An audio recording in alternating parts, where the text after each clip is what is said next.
morning, everyone. Welcome to the Complexity/Foundation session. Our first speaker is Marshall Ball, and he's going to talk about uniform black box separation via non-malleable extractors. Thanks, Jad. And thank you all for coming to the first session in the morning after the rump session. I tried to make this more approachable. I don't think I succeeded, but I tried. We'll see. Okay, so this is joint work with Dana, Document, Soled. And so, yeah, what I'm going to tell you about is first I'm going to tell you about seedless T non-malleable extractors and tell you a little bit about what these are and what our result is. And then I'll tell you about a new application we have using these extractors to prove black box separations, uniform black box separations. Okay, so let's get started. In particular, we're concentrated on poly-size sampleable sources and poly-size tampering, but I'll tell you what this is. Okay, so what is a randomness extractor? Hopefully many of you are familiar, but in randomness extractors, we have some degenerate source of entropy, some weakly random source, and we want to deterministically turn it into pure randomness, unbiased coins. We have some class of sources S, and we require that all of these sources have what we call min entropy, which just means that they're unpredictable. No outcome occurs too frequently. And a randomness extractor, we say this function is a randomness extractor for this class of sources S if for any source in the class, the output of the extractor is statistically close to uniform. Okay, so what is a non-malleable extractor or a T non-malleable extractor? Well, again, we have a class of sources, but now in addition to the class of sources, we have this class of tampering functions. And in this, the adversary can apply a tampering function from the class to the source and generate a correlated source. Okay, so these two sources are very related, potentially very related to one another. You can imagine that F, say, like takes a string and interprets it as a number, adds 1 or something like this. And then we apply the extractor to both sources. And what we want is that the output of the extractor on the original source, which has some min entropy, still looks random, even if you see the output of the extractor on this correlated source. Sort of this magic, almost like pairwise independence property. Or T-wise independence and T non-malleable extractors, we're going to have many of these functions. And so non-malleable extractor NMX is a T non-malleable extractor for a source class and a tampering class if for any source in the class and any T tampering functions you choose, the output of the extractor joint with the output of the extractor on the tampered sources looks statistically close to uniform. Okay, even given all of the rest of the tampered source outcomes. Okay. One sort of caveat in this definition is that we require that the functions have no fixed points. That's just so I can write it in a simple way. If you want to get rid of this, it's doable, but then it becomes even more difficult to define. So I'm not going to do that today. But anyways, okay, so here's maybe a sort of cryptographic application, an immediate cryptographic application of these objects. Suppose you have a crypto scheme and you're worried about this adversary. Maybe it's an encryption scheme and you're worried about this adversary. And this adversary has some additional capabilities to what you would normally consider. He's maybe able to get some leakage on the key material, some short leakage. And additionally, maybe he's able to tamper the key material and see encryptions under this related key. So how can we sort of generically deal with this? Well, we can use these non-malleable extractors. Instead of using the key directly, we're going to extract a new key and use that instead. Very simple. Why does this work? Well, if we condition on this like short leakage, the resulting what we get is something that still has high min entropy. So when we extract, we're going to get something that's uniformly random. So we still have a good key. That's great. And moreover, this extracted key is random, even if I give you something that depends on this tempered key, which is great. Okay. So you sort of generically can get security and tamper and leakage resilience. Okay. Anyways, so what do we know about these T non-malleable extractors? Well, it sort of depends on the source and tampering class that you're looking at. So one that's been well studied, and you'll hear more about later today, sort of two source non-malleable extractors. So here you have the source classes. You can think of it as two independent sources. And the tempering class is allowed to temper independently on the left half and the right half. Okay? And this is a great class. There's some great results. You'll hear about more today. This is one explicit construction. And this has lots of applications. It's used to build split state non-malleable codes. This is why this object was originally developed. They are behind sort of new low entropy constructions of regular vanilla two-source extractors. And you can also use it to build other non-malleable extractors, which is actually what we do, but I'm not going to go into the details. So in this work, we consider a different source class, which is more computational in nature. And so we're considering a source class where the sources are sampled by polynomial sized circuits. So imagine like how is the source is generated. You have some poly-sized circuit C, right? It takes in some randomness and spits out a sample of the source. Okay, and the tempering class similarly is, right, you just apply some poly-sized computable function to the source to get a related source. So this is what we consider. And we actually consider a slightly larger class, or maybe dramatically larger class, which we call post-selecting sources. And so in a post-selecting source, you imagine that my circuit it's sort of like a non-deterministic sampler. It has like this special output wire, which I've labeled phi.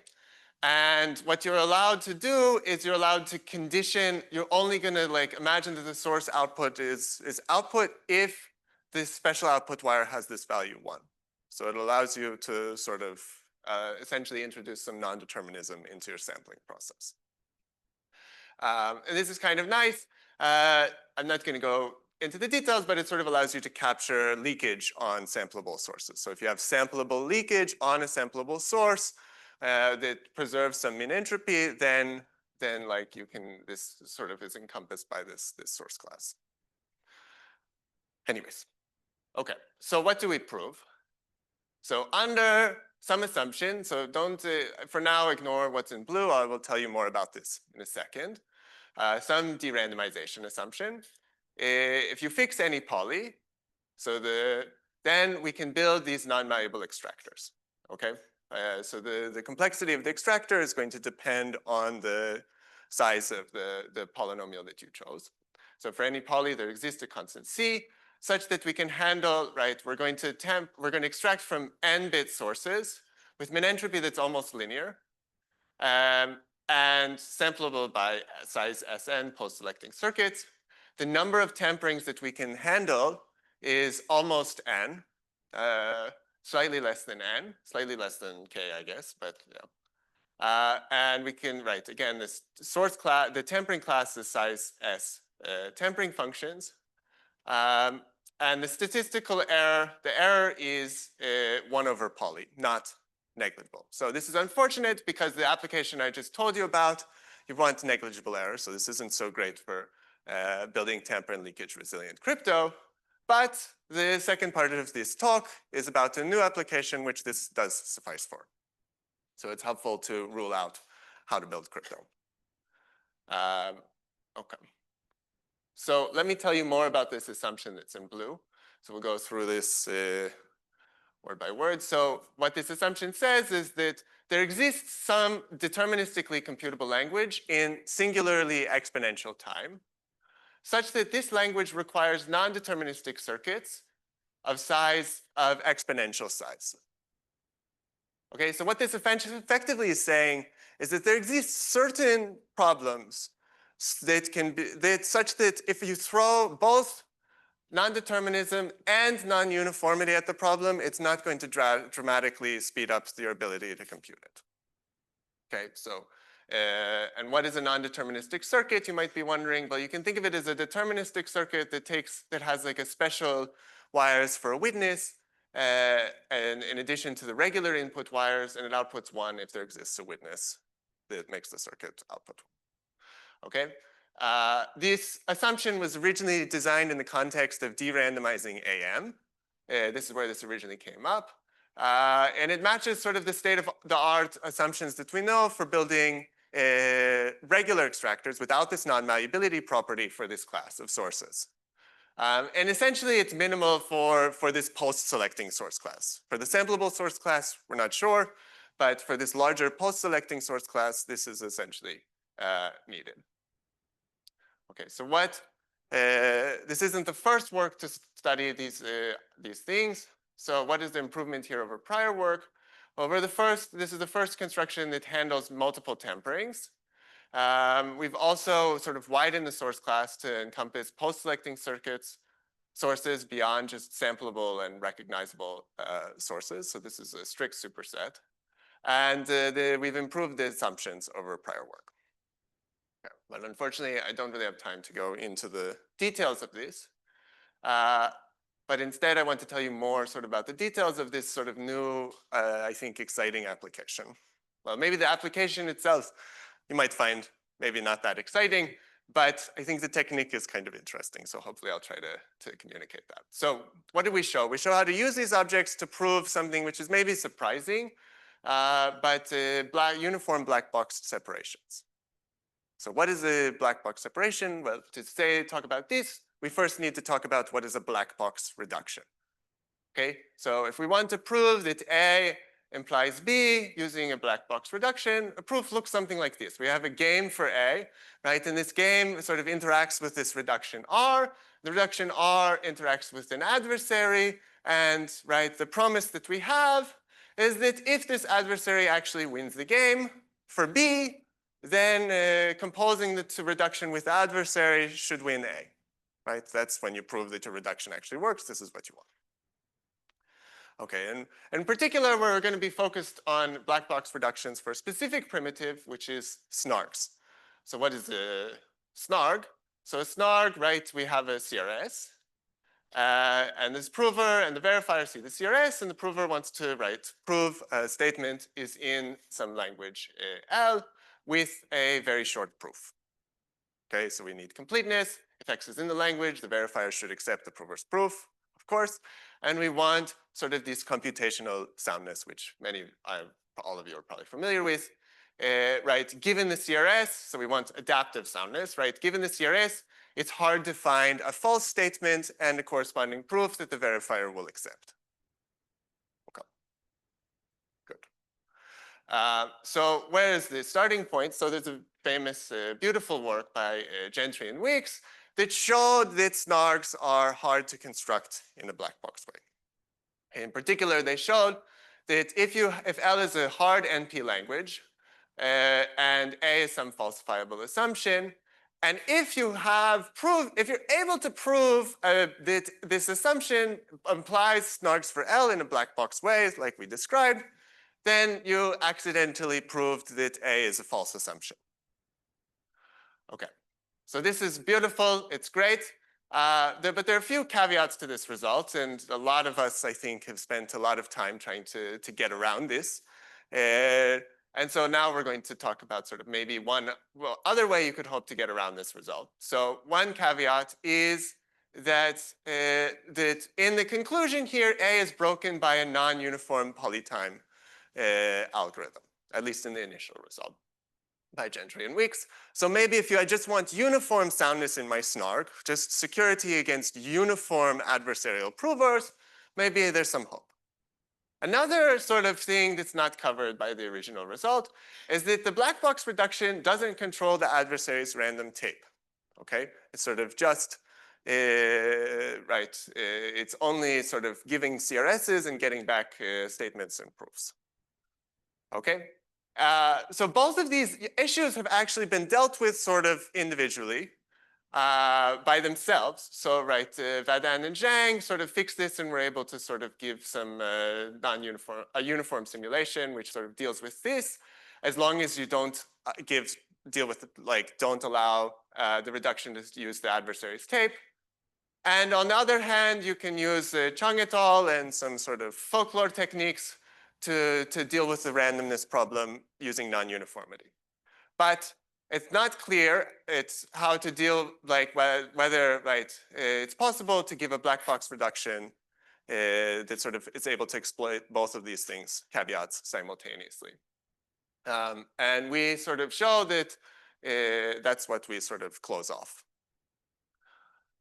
Okay, So right, our goal here, we're going to rule out what we call uniform black box reductions. So what do we want to say? So it's almost the same as before, but now we have a much we have a much less restricted, weaker promise. So the reduction only works, is only promised to work if the adversary is a constant size Tm, Turing machine. Okay? What does this mean? Let's sort of zoom in here. So, right, a constant size Turing machine, right, you have, what does this look like? You have your input work tape. And additionally, you might have some random tape, okay? And what we allow the reduction in our version of uniform black box reductions, we're going to allow the reduction to place whatever it wants, not just on the input tape, but also the randomness tape. Okay? And so what do we prove? We show that sort of very similar, right? If L is an NP hard language and sort of a variant, a straight strengthening of the assumption I mentioned previously, E requires exponential size sigma 2 circuits. If you have some candidate SNARG that has a security preserving proof that is also non-adaptive, but with a uniform black box reduction to some falsifiable assumption, then this assumption is broken in uniform polytime. Okay, so what do these two things in red mean? So security preserving means that the reduction is only allowed to query on polynomially related security parameters. This is sort of a standard restriction. The non-adaptivity is a more severe restriction, and this we require that the reduction makes all of the queries in parallel. Okay. So I don't have a ton of time left, but let me try to give a very brief overview of how the Gentry-Wicks result works, and then I'll try to say what we do. So Gentry-Wicks is an example of this meta-reduction framework. So how does this result work? So the first thing you do is you build an inefficient adversary that breaks the SNARG and therefore will win the game. So because it breaks the SNARG and the black box reduction works, this whole thing will win the game, but it's not going to be efficient. So it doesn't actually contradict the assumption yet. And then we show that we can simulate this inefficient adversary efficiently in a way that the reduction in the game can't tell the difference. But now, because everything is polytime, we are able to break the assumption. Okay. So in the Gentry-Wicks framework, the adversary in the original result, the adversary is using some secret internal randomness. And what we're going to want is we're going to want to get rid of this and allow the reduction itself to control this randomness. But let's sort of looking ahead, let's back up a second. So how does this adversary that Gentry and Wicks constructed work? Well, assuming that this language is hard, what does this sort of mean? It means that there exist these two distributions supported on yes instances and no instances, such that the two instances are indistinguishable. And then they proved this leakage simulation lemma, which says that if the proof is short, I can construct this sort of augmented distribution where I sample from no instances, from this hard no instance distribution with accompanying proofs, such that you can't distinguish it if I sampled from the yes distribution with real proofs. Okay? So this augmented distribution will break soundness, but we can't sample it efficiently. Whereas this augmented distribution we can later use to simulate efficiently. Okay? Their proof was non-constructive, but later it was shown how to do this constructively. Okay, so how do we roll out uniform black box reductions? Well, we need to deal with, we need to first, in this particular context, we need to construct a constant sized adversary that breaks the SNARG even when the adversary controls its randomness. Okay, and then do the simulation stuff. Okay, so we're going to focus on the first. So how are we going to do this? Well, let's sort of trial attempt. What are we going to do? Well, we don't really have control over what the reduction is giving us for randomness. So we sort of want to clean it up. So what are we going to do? Well, if we see some randomness that occurs with too high probability, we're just going to ignore it. And if it occurs with low probability, if it has high min entropy, then we're going to extract from it and then expand it and use it to run the Gentry-Wicks inefficient adversary. or some uniform version of it. And why is this okay? Well, this adversary will still win the security game because in the real security game against the Snorg, the randomness is uniform, so you won't see these like things that R is putting too much weight on, because it can't put too much weight on too many things. Okay, so that's great, but what is the problem? The problem is that the reduction might give you correlated queries. So then when you extract, the output of the extractor is correlated, and then we can't apply any of this like leakage simulation guarantees. So what do we do instead? Instead, we use a non-malleable extractor or a T non-malleable extractor, or actually a T-1 non-malleable extractor, which will sort of deal with these correlated random strings. So right, what we get after this, after extracting with the non-malleable extractor, is that each individual SI extracted sort of seed is random, even if I give you the other SJs. So this may not be immediately apparent, but right, we're going to show this by sort of constructing a tampering function that sort of mirrors what's going on here. So what do? We're going to fix some Ri, say R2, and then we use sort of non-determinism to reverse sample the reduction to come up with consistent randomness for R2, and then use that to sample everything else. Okay. And using this property, we can show that the leakage simulation works using a hybrid argument. Okay, there are some more problems that we have to deal with, but I'll leave it for offline. I think I'm basically out of time. And yeah, I'll just leave you with this recap. So what do we construct these T non-malleable extractors for poly-size sources and tampering functions. And then we show how to use this to prove uniform black box separations. Stop there.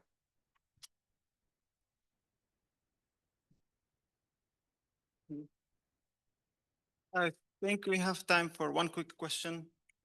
Anyone? Okay, if not, let's take it offline.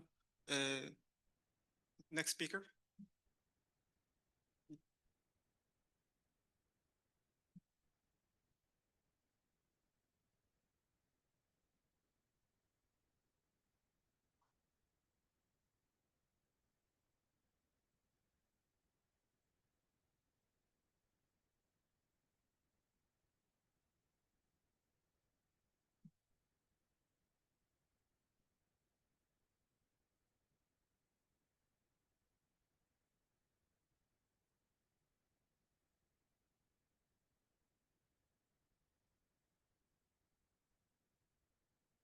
Okay, so the next paper is about hardness along the boundaries toward one-way functions from worst-case hardness of time-bounded Kolmogorov complexity, and the speaker is Yanni. Thanks, Jad, for the introduction, and joint work with Rafael Pass at Cornell Tech, Techneo, and TAU. So let me start by introducing the notion of one-way functions. It's a notion proposed by Diffie-Hellman in 1976. And as we probably all know, a function f is one way if it's easy to compute, so it can be computed in polynomial time, and it's also hard to invert. So no efficient algorithm can invert this function f.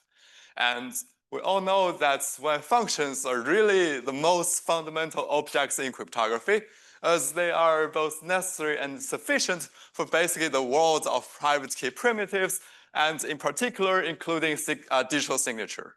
Though it does not include, advanced primitives, whether when functions exist is the most important open problem in cryptography.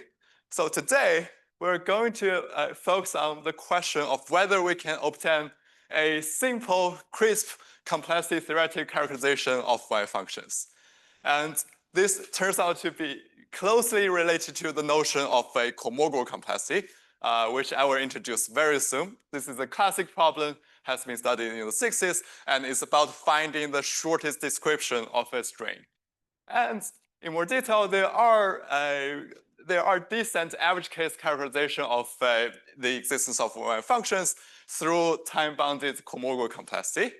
And the central question we're asking today is whether just worst-case hardness suffices to obtain one functions. This question is not only interesting on its own because worst case hardness are often, golden standard of crypto hardness, but it is also motivated by another line of work which focuses on proving NP hardness of a time-bounded cohomolkular complexity, and there has been a lot of progress. So if both implication holds, this would show NP is not equal to P implies the existence of one function, so a very, very big statement.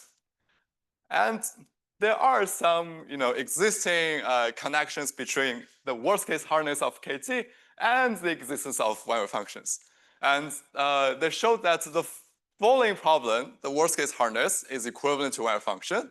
So in this problem, we guarantee, so we promise you that the input has very high cohomolkular complexity, meaning like no time unbounded compression can compress it by even like log n bits. So it's like basically random.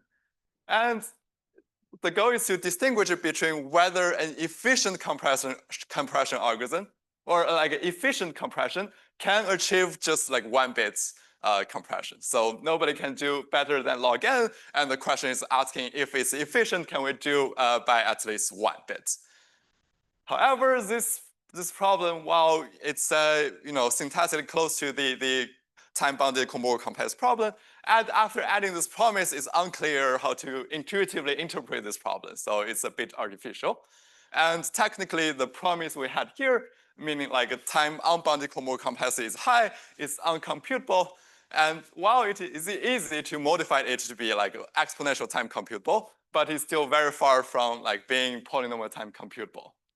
So today, this work, we showed that just considering polynomial time-bounded cohomolkular complexity in our promise suffices to obtain one functions from the worst-case hardness of this problem, and with under actual assumption and appropriate randomization assumption, which I will talk about later, and doing this enable us to obtain, like a problem with a nice intuitive interpretation. So this it can be viewed as, the problem of deciding whether the time-bounded cohomolkular complexity is very large. So this corresponds to A, where the time-bounded cohomolkular complexity is like larger than n-1, or the time-bounded cohomolkular complexity of the input is like intermediate. This corresponds to, case B, where the complexity is between n-of log n and n-1. So basically, we're considering, the boundary is n-1, and we only consider instances along the boundary. So we call this the boundary version of computing cohomolkular complexity.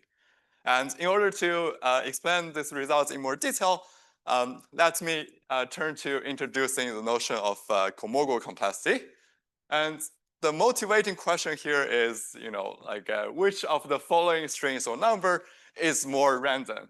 And as suggested by Kolmogorov in 64, we can just look at, the length of the shortest program that produces the strings, and we let k of x denote this quantity. This turns out to be an amazing way to measure the amount of randomness in a fixed individual string. So if you don't have much randomness, then there's going to be a short program producing the string, and the k complexity will be small. And if the k complexity is large, meaning it cannot be compressed, so it's very random.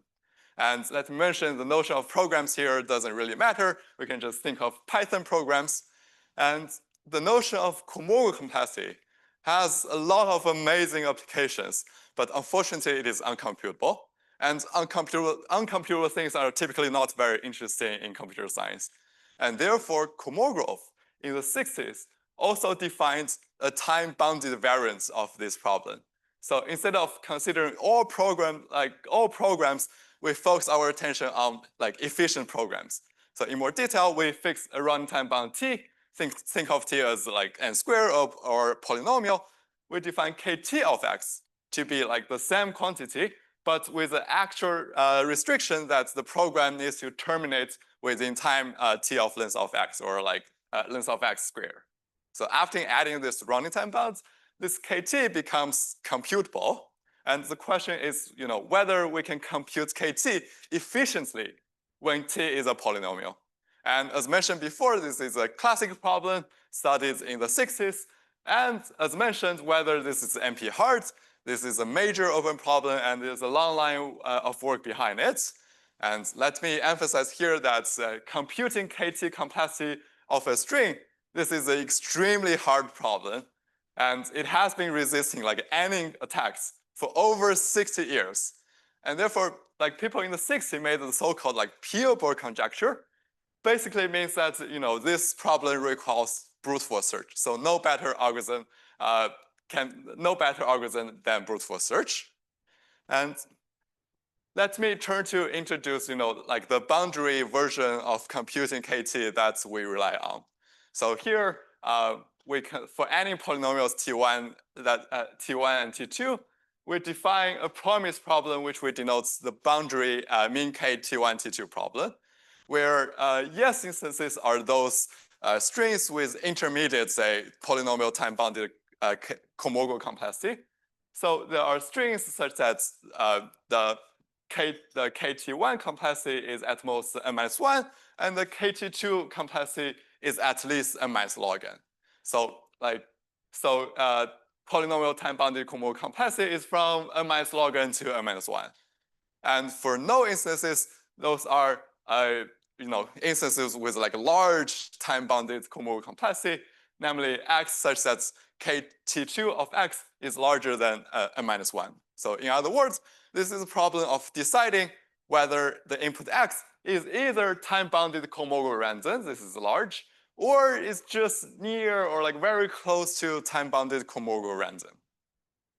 And to introduce our result more formally, we define boundary min K poly is not in infinity open BPP if basically we consider like all polynomial T1 is smaller than T2.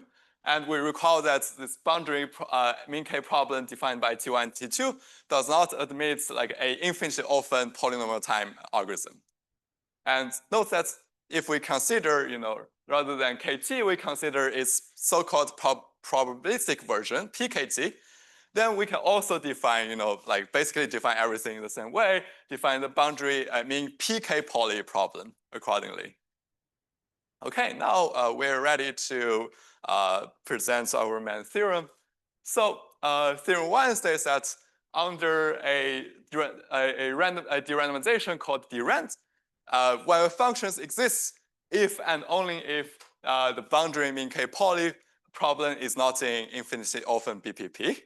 And I will just talk a little bit of this derandomization assumption. Okay, thanks Marshall for kind of explaining the version of it that's derandomized AM. And this assumption is going to be like a reasonable strengthening of the assumption introduced by just recalled by Marshall. So this derand knows that for all constant K, the complexity class E is not in infinite often non-deterministic time 2 to the power Kn with 2 to the 0.1 n advice. So if like the assumption that derandomizes AM, we have that here the running time bound for this algorithm is like 2 to the 0.1 n. But here we kind of expand it to be like 2 to the Kn. And note that there will be some functions in this complexity class E that say requires time like 2 to the 100 Kn, and therefore this is still like a reasonable assumption.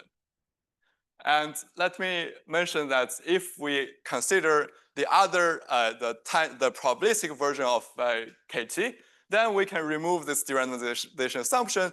Then theorem 2 says that when functions exist if and only if the boundary version of min PK poly is not in infinitely often BPP.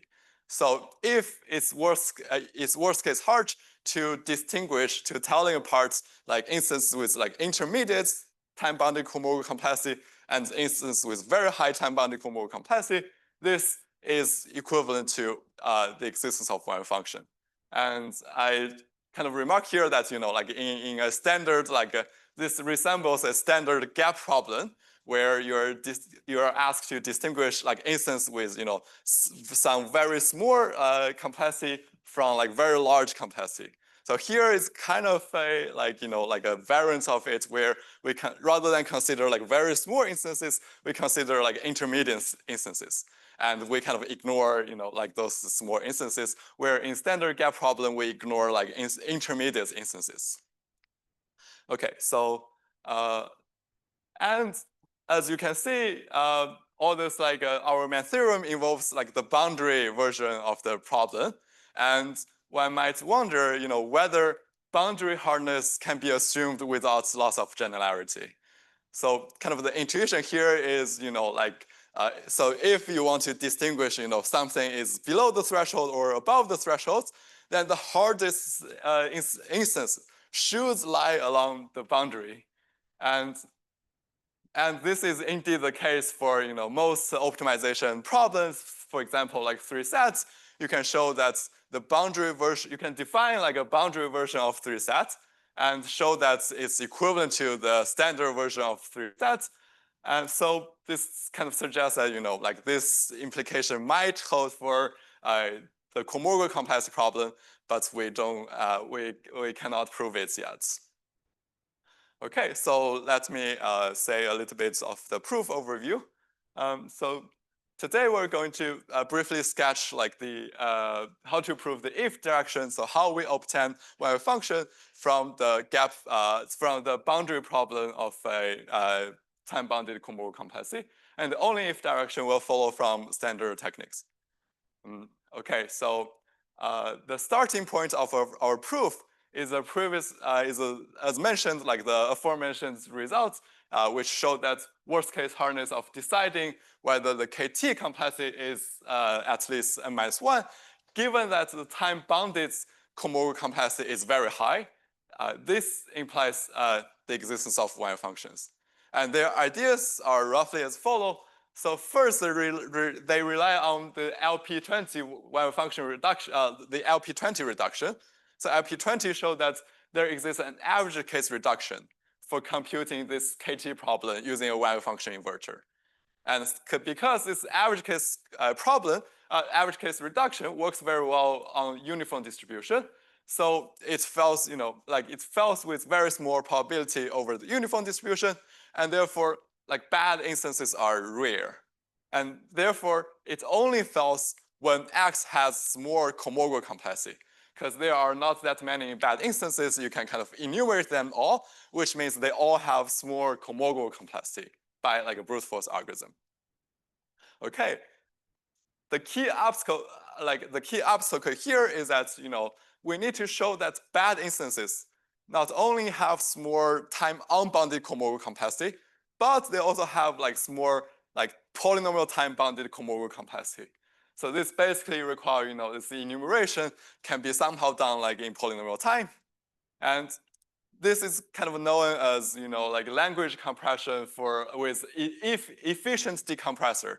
So it's still like open for how to do this for MP languages, even if you have a wave function inverter. So our idea is to we achieve compression from constructing a sampling algorithm.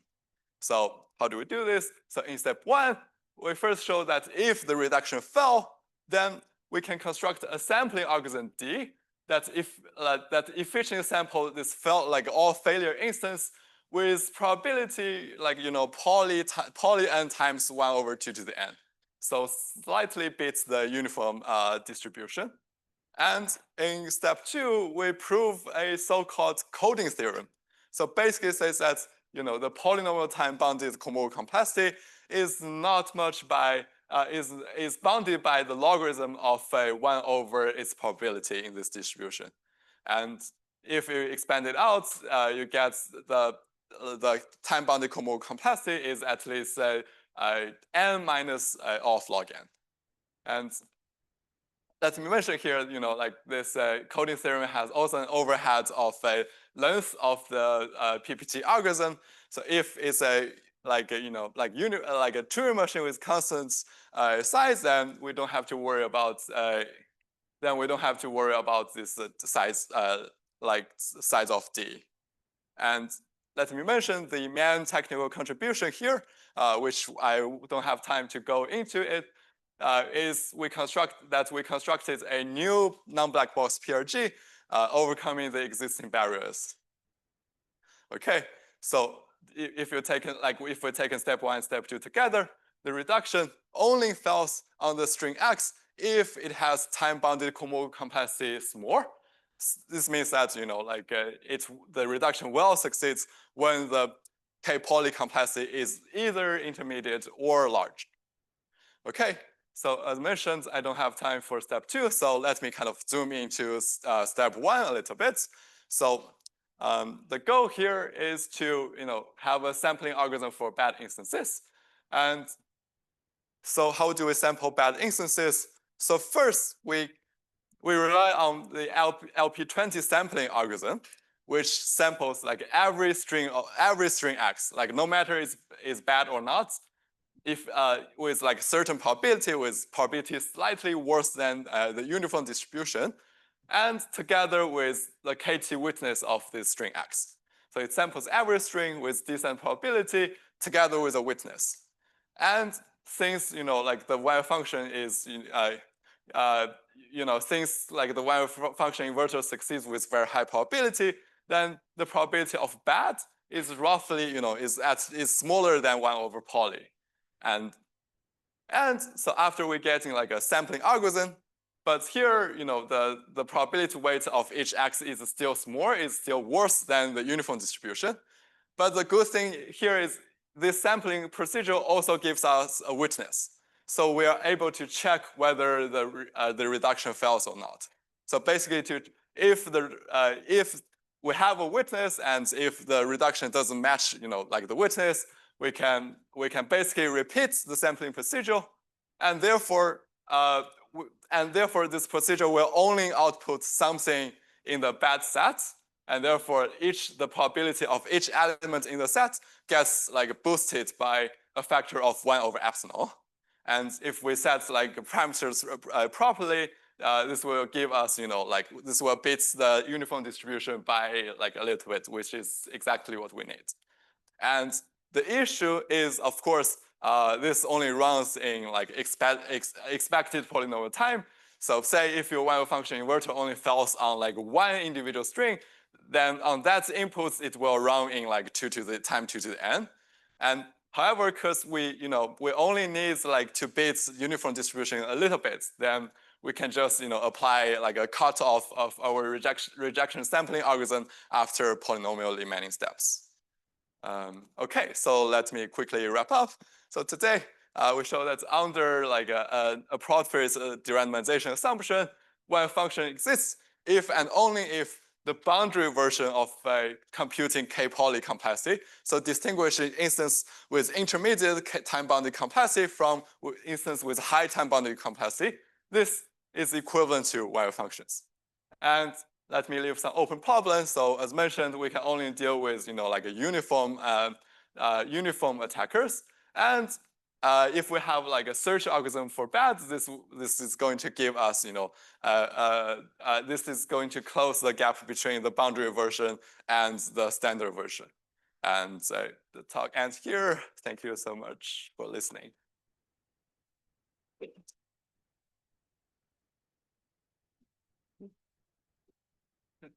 So the next speaker should go set up. Any quick question? I have a quick question, actually. Yeah. Do you think it's possible to use a weaker derandomization assumption, or is this seems necessary to you? Yeah, I think actually this is ongoing work to kind of improve the derandomization assumption a little bit. And I think, yeah, we can even we can assume just say, the assumption that derandomizes BPP to P. I see. Yes. Thank you.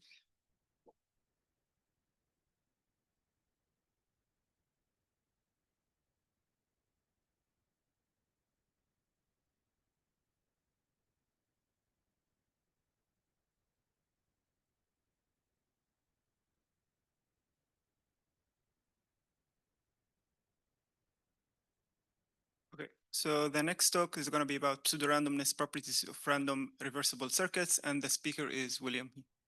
Hi, everybody. Thanks for coming. Today I'll talk about some joint work with Will Gay, Nick Kosterek, and Ryan O'Donnell. So this talk is about random reversible circuits. So let me first tell you what a reversible circuit is. A reversible circuit is going to be a circuit that computes a permutation of the n-bit strings. So maybe visually, I'll draw n wires like this in a sheet music style. And a gate in this reversible circuit is going to be like this box here. It's going to act on 3 wires at a time. And each gate is going to be computing a 3-bit permutation. So here is some permutation of the 3-bit strings. And this naturally extends to a permutation of the n-bit strings. So if I have an n-bit string like this, I'll look at the bits on which the gate's acting on. I see it's 111, and I just change it to 001. And because it's a permutation of the n-bit strings, this is also a permutation of the 3-bit strings, it's a permutation of the n-bit strings. And a reversible circuit is just the composition of a bunch of these 3-bit gates. Yeah, so it computes some permutation of the n-bit strings, and I'll address this common source of confusion. You should really not be thinking of this as being a subgroup of the symmetric group on n elements. You're not just permuting the wires, you're really permuting the set of labels of the wires. Okay, that's a reversible circuit. A random reversible circuit is just a reversible circuit where each gate is randomly chosen IID. So I'll choose 3 random wires for the gate to act on, and then I'll choose the functionality, a 3-bit permutation randomly. So this induces some distribution on the n-bit on the symmetric group on the n-bit strings. And the main question I want to address here is I want to ask the question of how closely a random reversible circuit of a certain size resembles a completely uniform random permutation of the n-bit strings. Okay. And to start to study this question, well, I have to tell you what I mean by resemble. And the specific notion of pseudorandomness I'm going to use in this talk is that of approximate k-wise independence. So we'll say that a random permutation pi is epsilon approximate k-wise independent if for all k-tuples of distinct inputs or n-bit strings, if I let pi act on all k of these, so I look at pi x1 through pi xk, this is statistically indistinguishable from a completely uniform k-tuple of distinct n-bit strings. Okay, so this is something like indistinguishability to an adversary who gets forward queries to this permutation, but only gets to make k queries. Yeah, so the cryptographic motivation is, well, you might think that a random reversible circuit is a pseudorandom permutation, or this seems like a natural thing you might try to think about. But it's probably pretty hard to show that it actually is a PRP. But you can look at security against certain classes of attacks. And approximate k-wise independence captures security against attackers using k queries at a time. So for example, 2-wise independence, pairwise independence, already implies security against these linear and differential attacks. And okay, so this is like a conjecture, but I don't know if it's you actually believe it's true, but it's supposed to highlight the fact that we don't really know of, I guess, reasonable block cipher that's 4-wise independent and yet insecure. So for all we know, it could be possible that a 4-wise independent block cipher is, any 4-wise independent block cipher is computationally pseudorandom. Okay, so yeah, maybe conjecture is a bit strong, but maybe it'll put us in this mentality that we should, at least if we care about security against bounded queries, we should be thinking of k as some constant. So maybe for the rest of your talk, set it in your head that k is equal to, I don't know, 4 or like 100 or something.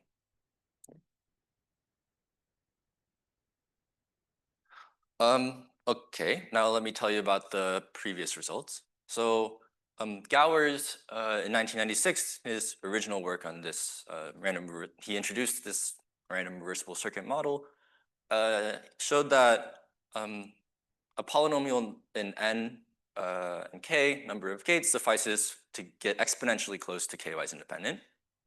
This is already non-trivial. This is, I guess, not immediately clear that this would be the case. And in subsequent years, there's been some quantitative improvements to this. I guess in 2024, there's these pair of results that showed that the dependence on k that you need for approximate k-wise independence is actually linear. And just for fun, I'll say that this has a nice corollary in circuit complexity, which says that a random reversible circuit of a certain size with high probability cannot be compressed into a smaller circuit, a significantly smaller circuit without losing functionality. This is just for fun corollary. Yeah, so these are the previous results. But I want to highlight maybe a weakness or a drawback to this construction. So maybe let's revisit cryptographic motivation. Well, we want our reversible circuits to be somewhat practical. Maybe we're going to be trying to implement these in hardware, so we don't want them to be super crazy. So let me say a wish list of properties that I would like our PRP reversible circuits to satisfy. First, maybe a fixed architecture would be nice. We don't want to have the gates not be fixed beforehand, especially for implementing these in hardware. So fixed architecture would be nice. It would also be nice to have nearest neighbor gates in some geometric lattice. So if we have in hardware a bunch of wires, we don't want to be having to connect distant wires in this layout. And of course, we want low depth. We don't want our circuits to be running for a very long time. Yeah. Okay, so this is our wish list. But note that in this completely random reversible circuit model, this, for example, this red gate, if I laid it out in 1D, this red gate would require super long connections, and moreover, this architecture is very variable. So our work seeks to address this. And consider a more practical or practically motivated model of random reversible circuits. So our intermediate result is about circuits with a certain 1D geometric layout. So we show that a random reversible circuit with n times k squared, so think of k as a constant again, so a linear number of layers of 1D geometric local gates is exponentially close to k-wise independent. And our specific architecture is like this. Call it the brickwork architecture, where we have layers of alternating even and odd gates. So here, all the randomness is in the functionality of the gates. There's no randomness in the layout of the gates. It's like this, and each one of these black gates, if I choose them to be a uniform random permutation of the 3-bit strings, I'll get almost k-wise independence in low depth or linear depth. So that's our intermediate result, but we might want to do better. And our main result is a step towards this. So first, note that the linear dependence on n from the previous result is tight. If I have this 1D architecture, for any kind of k-wise non-trivial security, I'm going to want it to be the case that every wire talks to every other wire. Otherwise, there's a natural attack you can do to break the pseudorandomness. So in this 1D layout, we need a linear depth. Otherwise, the first wire on the top can't talk to the last wire on the bottom. So this linear dependence is tight, and this is because of this 1D architecture. So the natural thing to do, if you want to stay low dimensional, is just to go to the next dimension, 2-dimensional. And our main result is that a random reversible circuit with, ignore the k again, just root n layers of 2D geometric local gates is, okay, it's x minus root n approximate k-wise independent. And the layout, the circuit looks like this. I'm gonna place my wires in a root n by root n grid. And I'm going to, like, row-wise and column-wise apply the 1D brickwork circuits from the previous slide. So each one of these purple bars is a 1D brickwork circuit on root n wires of depth about root n. Okay. If you want the full picture, it looks like this. Yeah, so this first root n times k squared layers corresponds to the parallel application of root n 1D brickwork circuits row-wise. Okay. And then, I'm going to run this for root n depth, and I'm going to switch and do it column-wise. And I'm going to repeat this row and column switching about k times.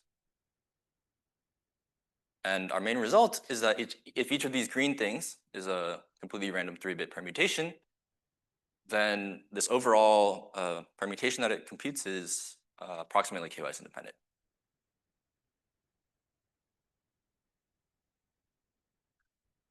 Okay, so now let me tell you about how one might prove such a thing. And maybe for this, you can forget about the 1D brickwork, 2D brickwork. Just think about the completely random gates case. How would you possibly show a k-wise independence?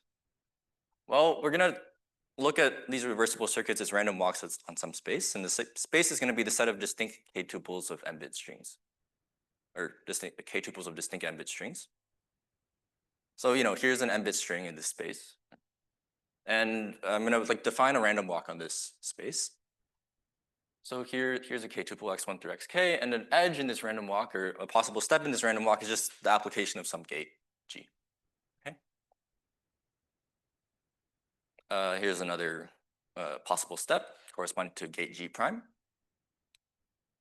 And here's the successive application of another gate corresponds to a path of length 2.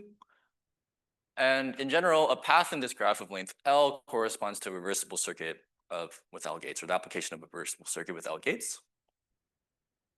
A random path of length L corresponds to a random reversible circuit with L gates. And approximate k-wise independence is equivalent to mixing to the uniform distribution of this random walk from any starting position. This is something you can check.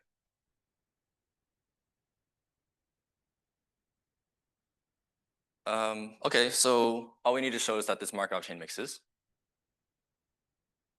How do you show that a Markov chain mixes? Well, you could show that the corresponding transition matrix has a spectral gap. A large spectral gap implies fast mixing. And indeed, that's what these previous results do. So Gower's original paper used the canonical paths method, which is some comparison to the complete random walk on the complete graph to show a spectral gap for this walk. Follow-ups also uses canonical paths. This Brodsky-Huri paper used an upgraded version of canonical paths called the comparison method. This GHP paper, Luke and Angelos, we used the comparison method, but instead of spectral gaps, we showed log Sobolev inequalities, which is a different kind of functional inequality. Get better mixing from it. And then there's the other paper uses some comparison method type thing, but along with some pretty advanced algebraic constructions of algebraic expander graphs. So yeah, those are the previous results. But I guess the main point of our work is that who else really loves spectral gaps? The quantum physicists really love spectral gaps, and especially spectral gaps for systems on with local interactions, like 1D interactions on a lattice or 2D lattices. So yeah, our spectral gaps follow from the use of quantum physics tools to show spectral gaps. So that's how the 1D theorem follows. In particular, we're really inspired by techniques used in the analysis of unitary designs. which is unitary designs are somewhat like a quantum analog of proximate k-wise independent permutations. And this is some work of Brandau, Harrow, Herdecki, and Harrow and Morabin. So we're really inspired by these tools, and a 2D theorem, we're inspired by this Harrow and Morabin construction, and the 2D theorem follows from an upgraded spectral analysis. We have to like decompose our state space a little further. You can check that if you do a naive spectral gap argument, you can't possibly recover the parameters that we got, the root, the sublinear depth required. Okay, that's it. Thank you.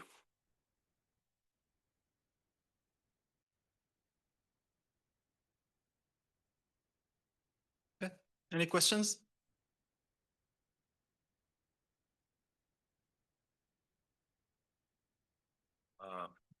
When you have a polynomial size domain instead of exponential, do you think it would be interesting to look at it? You mean if n was log n instead of n? Yeah, like I'm thinking like Waxman networks and permutation networks for like n items. Is your mixing Sure. Like useful? just like you want to generate a almost uniform permutation of the n.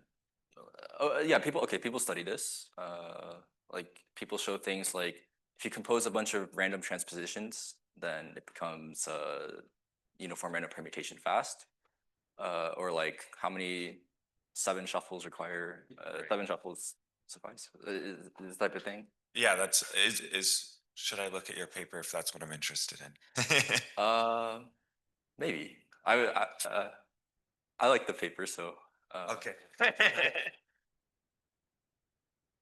Yeah. So can you make instead of 2 doing like a general P and then roll on the axis? Yeah, so we do have this in the paper if we can generalize to higher dimensions, but I guess the error becomes worse. So we had this exp minus root n. For the 2D version, it'll go as exp minus n to the 1 over d. But it's still you can do it, but yeah.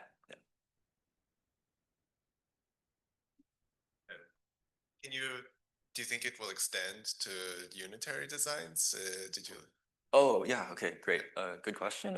So it's sort of a weird situation where the unitary designs actually precede, like the work on unitary design preceded the work on permutations.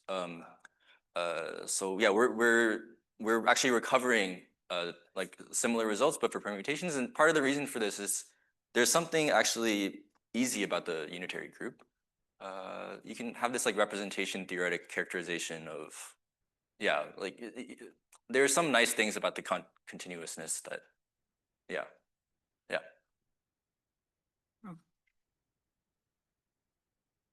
Let's thank the speaker again.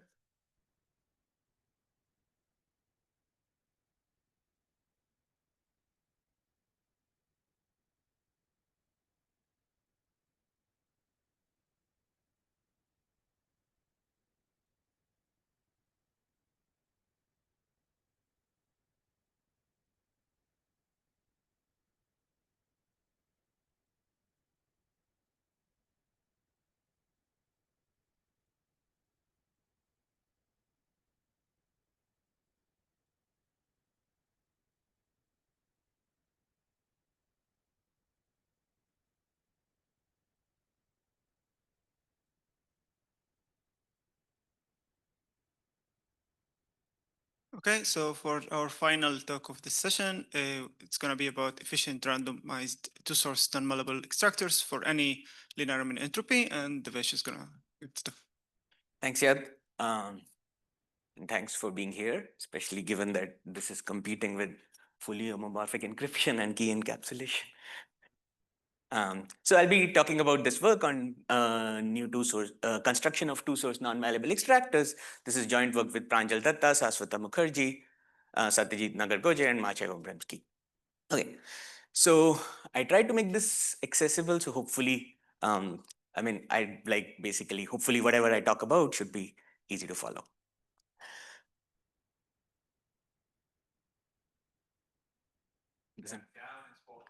Oh, down is 4. Okay.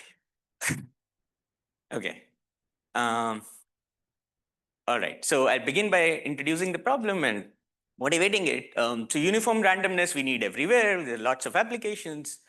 Randomized algorithms, like lots of I mean, pretty much any crypto construction, distributed protocols, network protocols, you need randomness everywhere. Right, but can we generate uniform randomness? That's the question. In an ideal world, we would have randomness coming out from your computer, and like you will have random bits. Each bit is like 0 with probability half and 1 with probability half. So if you have an n-bit string, basically, let's say capital X is an n-bit string, it takes this value x with probability 1/2 to the n. And that's an ideal world. But in reality, randomness is often weak. There are a lot of possible attacks like timing attacks, side channel attacks, differential analysis, lots of attacks. So what we can really, in minimal realistic assumption that we can make is that when the random number generator outputs a certain randomness, then it's hard to guess x. Means that the probability that x takes any fixed value with probability upper bounded by 1/2 to the k. Here k could be anything. We typically think of k as being like small, sufficiently smaller than n. So that's the most realistic assumption we can make. So the natural question is, how can we use such a source for crypto applications that typically require uniform randomness? And the natural approach would be to take this source for which we only have a guarantee that it has certain min entropy, and we run an extractor, get something. The extractor is some kind of deterministic function that outputs a uniformly random string. This takes the source which only we promised min entropy k, and we output a uniformly random string. The length of the string we expect to be roughly equal to k, which is the amount of randomness that is there in our string to begin with, right? Unfortunately, it's known that this is impossible. There's an easy argument why it's like having a deterministic extractor from a single source where the only guarantee is that it has a certain min entropy is impossible. Right? This is well known. So the question is, can we still build crypto primitives from weak random sources? So the natural generalization is instead of one source, we have two such sources. So both sources are guaranteed to have some min entropy. And then you have an extractor that outputs a uniformly random string from these two sources. And fortunately, the probabilistic method shows that two source extractors exist, like with very high probability. If you sample a function at random, then it would be a two source extractor with very high probability. But efficient constructions come with many caveats, like which I'll be talking about soon. And then here's a natural generalization that shows up a lot in cryptography. In the recent years, there's been a lot of attention given to this, which is two source non-malleable extractors. So here the setting is this: you have the same, like two sources, and you want to extract from these two sources, you want to get uniform randomness. But here you have two related sources. Actually, Marshall talked about this, so hopefully all of you are aware of this. So you have two related sources where f of x is arbitrarily related to x. Just think of f of x not equal to x, but any arbitrary relation. And this should be g of y, sorry. G of y is arbitrarily related to y. And then you see the non-malleable extractor output on these correlated inputs. So non-malleable extractor, you see non-malleable extractor of f of x, g of y. And let's say you see one of the sources, and even then, this non-malleable extractor output, the output that you get should look uniform. That's our goal. So once again, we want that as long as the min entropy of both sources is at least k, and even if we see non-malleable extractor output on some related inputs, and we see one of the sources, we should still not be able to tell this apart from uniform, right? So the probabilistic method again shows that two source non-malleable extractors exist. efficient constructions come with even more caveats here. Okay, so why do we care about two-source non-malleable extractors? This is a customary slide. So there are plenty of applications, which I'll not be talking much about, but applications in non-malleable cryptography, including non-malleable codes, non-malleable commitments, network extractors, non-malleable secret sharing, privacy amplification. This talk is about kind of how to construct these objects. Okay, so what do we want? Just to say once more. So we want an efficient function that starts with two strings x and y and outputs non-malleable extractor xy. So any efficient algorithm should be able to compute this. But we want that even a computationally unbounded adversary if we start with two sources, both having like small entropy, think of entropy rate like 1%, and we are given this non-malleable extractor and correlated input, and still this computationally unbounded adversary should not be able to tell apart non-malleable extractor xy from a uniform string. So what our result is that given access to a random string, so random public string of length like order n squared, we get a construction of non-malleable extractor. It starts with two n-bit inputs, it gives an n-bit output, such that as long as you have the correct min entropy guarantee, this non-malleable extractor looks uniform given non-malleable extractor and correlated inputs and x. So essentially what we want. So there's a natural question like why, we are using this huge random string, so why is this kind of still helpful? Because x and y can depend on R arbitrarily as long as they are independent given R. So it's not like you're running a seeded extractor or something, so they can depend on R in whatever way we want. Just like sample R once and you have an extractor forever, essentially. So and a construction, this is another remark, a construction works even as long as entropy of R is not like the full entropy, but sufficiently large, like 0.9 entropy rate. And we can even sample R via secure two-party protocol. So even if one of the two is malicious, we still have a R that we can use that is good enough, right? So that's the main result. So before I talk about the construction, I'll mention the prior works and what are the caveats that I was mentioning. Okay, so first of all, existential result, which I did mention. This was first proved by Dodis and Wicks in 2009 and Chiragchi Guruswamy in 2013. It was well known for two-source extractors before this, but this was proved for two-source non-malleable extractors that a random function, if you sample a function at random, then it is a good two-source non-malleable extractor. Caveat, this is not efficient at all.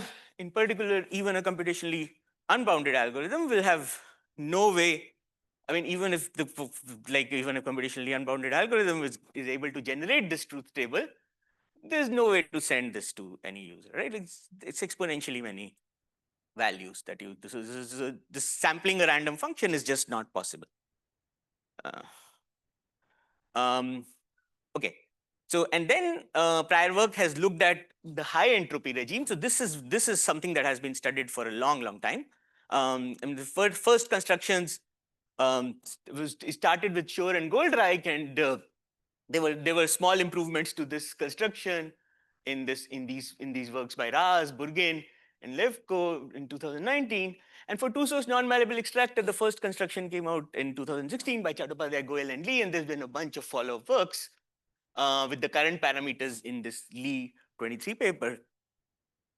But what is the caveat? The two-source extractor constructions, it requires entropy rate at least 0.44.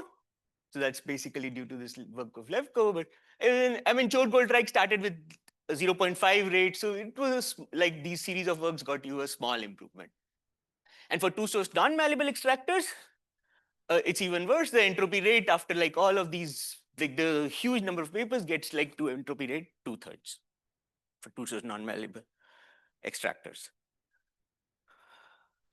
And then there is a huge number of constructions of two-source extractors that go to like the small entropy rate, but then the proximity from uniform is large. So this started with this breakthrough result by Chattopadhyay and Zuckerman in 2016. They actually recently won the Goldhill Prize. So, but it's huge number of papers. I cannot even list them. So the last one is again this paper by Lee 23 that gets you two source extractors for small entropy rate, but the distance from uniform is like 1 over poly n. It means that a computationally unbounded algorithm can easily distinguish extractor xy from uniform, right? Basically, if you give it one of the two, it can easily tell apart both of them, right? So, and then this problem was studied under reasonable computational assumptions. This was done by Garg, Kalai, and Khurana in 2020, and then there was a follow-up work, follow-up work of ours with Obremski, Ribeiro, Simpkins, and Iskalji. But the caveat is that this requires very strong assumptions like sub-exponential hardness of DDH.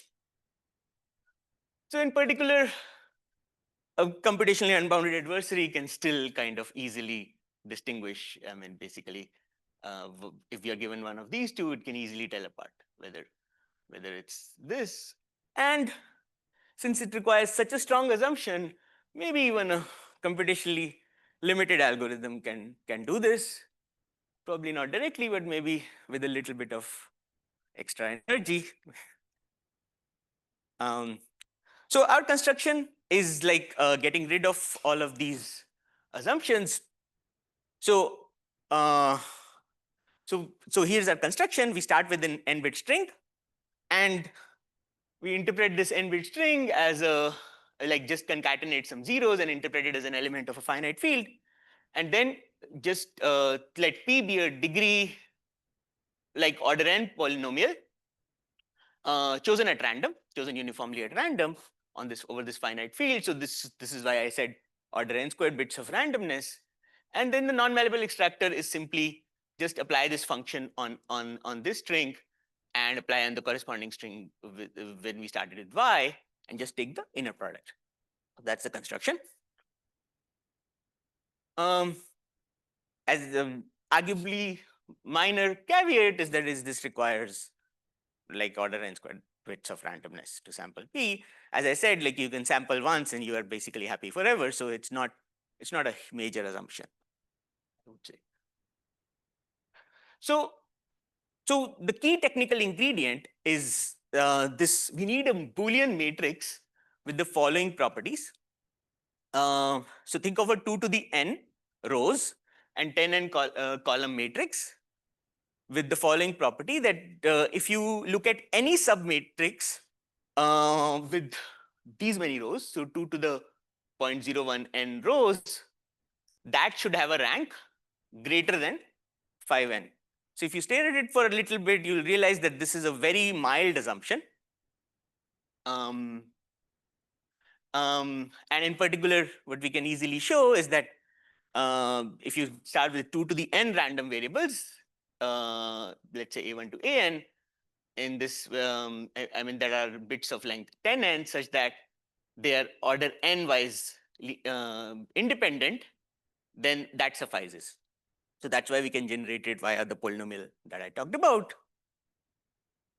And so it can be easily generated using order n squared bits of randomness.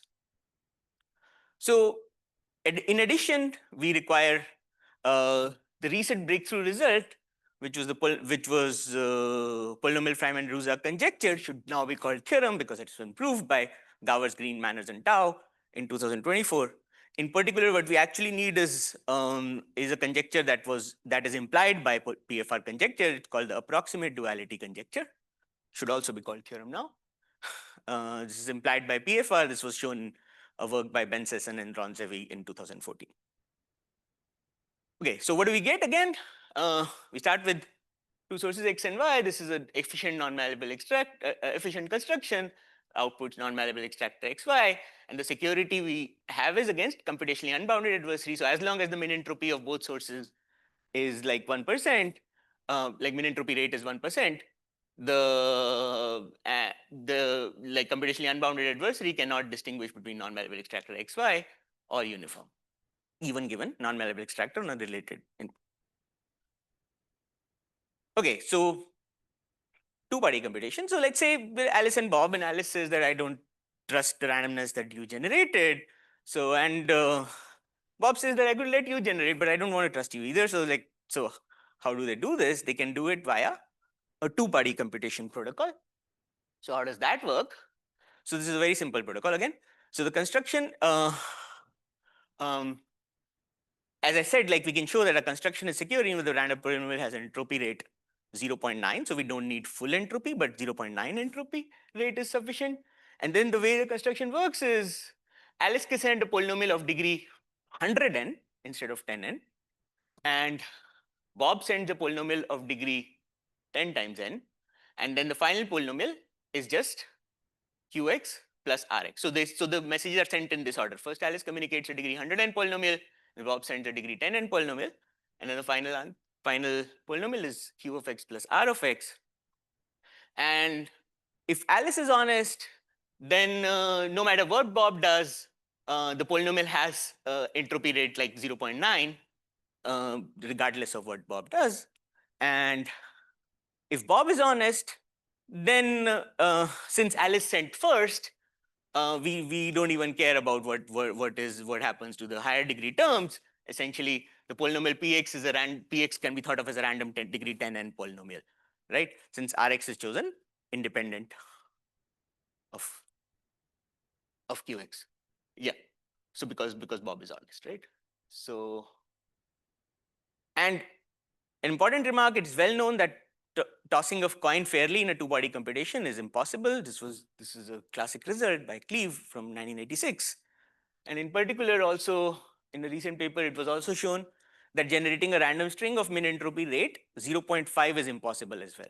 So we are not just generating an arbitrary 0.9 rate string, but it has a certain special property that we are able to generate it via a two-party protocol. It would not be possible if it was just an arbitrary 0.9 rate string.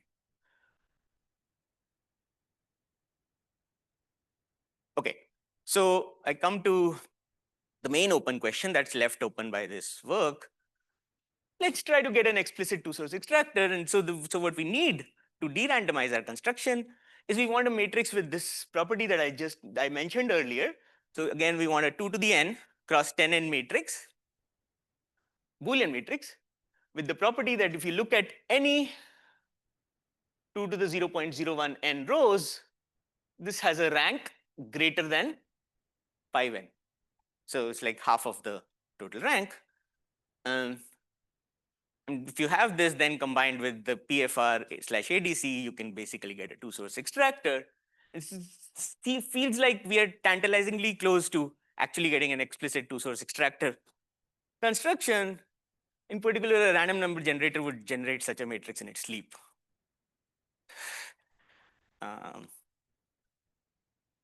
Okay, thank you. Happy to answer any questions.